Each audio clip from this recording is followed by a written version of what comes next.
When I started sleep training Rhett, or when I started actually doing the research and getting prepared for sleep training Rhett, I was like, how am I going to do this? Because my boys are going to share a room. You know, we live in New York, we don't have a million bedrooms.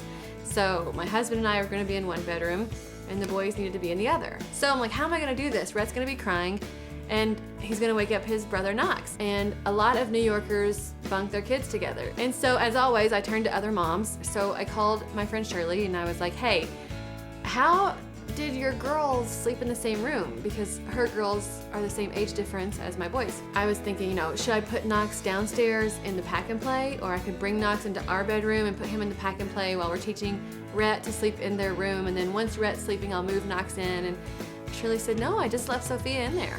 Well, didn't that wake Julia up? No, just leave Knox in there, he'll be fine. I was like, are you sure? But then, you know, I'm like, how am I gonna do this? I can't use the baby monitor on Rhett, and then what if Knox is downstairs in the pack and play crying? I won't be able to hear.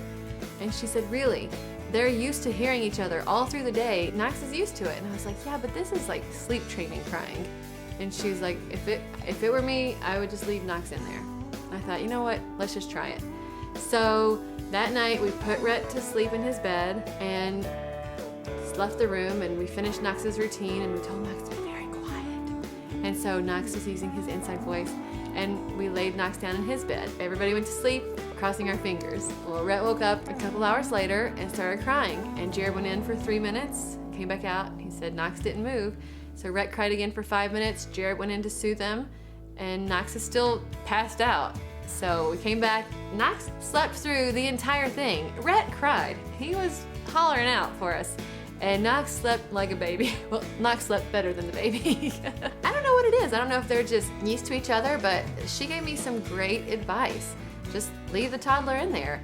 I guess there comes a point where they just drown out sounds. My best friend used to live beside a train, and the first time that I stayed over for a sleepover, I heard that doggone train all night long, and she was just immune to it.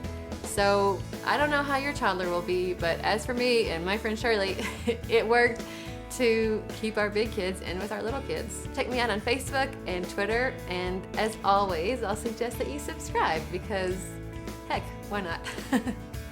Thanks.